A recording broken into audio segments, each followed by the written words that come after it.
قادیانی مرزا غلام تا احمد سنگویم یو شرابی فلیت مردار تا ازهد سنگویم یو شرابی فلیت مردار تا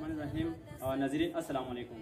نن دا 7 ستمبر باندې کوم پروګرام روان ده پېښور کې ختم نبوت پروګرام کې غاټه جلسه وي هغه د پرموجا یو عالم ته دعوت ورکړه ده چې هغه روشي د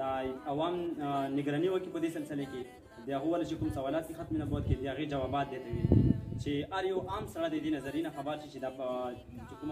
روان پروګرام د روان جلسه د چی شي وګورئ کېږي. السلام علیکم. وعلیکم السلام ورحمۃ اللہ وبرکاتہ. اولا زه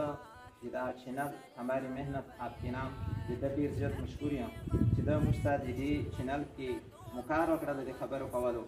اوس په دا کوم 7 ستمبر باندې کوم پروګرام روان ده د خلکو په ذهنو کې کوم سوالات او شبهات دي تلوث هم موږ به دی دي. اول سوال یې موږ تاسو نه دا چې دا کوم تاسو اوس میټینګ چې وکړو دا مو چې شي په باره کې وکړو ماسکې مسجد کې چې کوم میټینګ وشول دی مفتی عبدالوهاب صاحب هغه په نگرانۍ کې دا د 7 ستمبر د پېښور کې کومه جلسه ده د هغې د تیاری کولو دپاره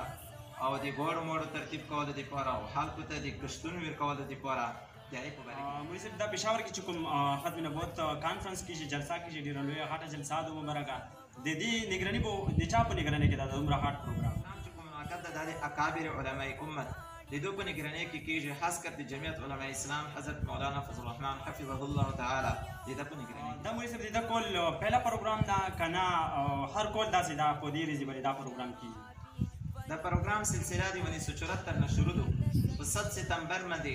هر کال دا پروګرام کېږي. مولوي صاحب لکه میاشتې خو نورې مبارکې ډېرې دي ډېرې مبارکې میاشته دي رمضان ونې میاشتې شته دي خو په دې ورځې دا اهم اجلاس ده د ختم نبوت اجلاس چې کوم دا په 7 ستمبر باندې دا ویل کېږي. مولانا مفتی محمود رحمت الله علیه د هغه په نگرانۍ کې په حکومت کې ذوالفقار علي بټو د هغې کې په 7 ستمبر 1974 کې په آئین کې او قدیانو چې کومه دي دا غیر مسلم او اقلیت دا مقرر کړل شو مسلمانان د هغې په خوښۍ کې دا پروګرام کوي. مولوي صاحب دا لوی پروګرام چې کوم د دې لپاره صرف خاص خلک راتللی شي هغه ته اجازت دلته شته علما شو لکه دیني طلبا چې کوم شو هغه شو یا عام انسان ته موږ په شونتي یا چې کوم معاشره دو هغو ته هم اجازه شته دې کې شرکت کولو لپاره. اولا زه یوه د مسلمانانو دپاره یوه عقیده بیانوم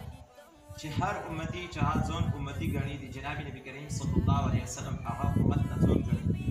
هر کس باندې دا فرض دی چې عقیده د ختم نبوت هغې حفاظت وکړي. اوس دا عقیدې حفاظت کول دا صرف عالمانو پورې خاص نه دو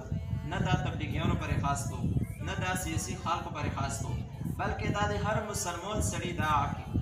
فریضه دو چې د دې به حفاظت کوي. اوس د دې د حفاظت کولو کې هر سړي ته او د هر سیاسي پړکې ته ډېره مننه ناظرین. تاسې په مخکې مولوي صاحب ډېرې ښایسته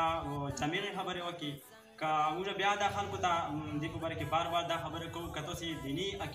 عقاید شو یا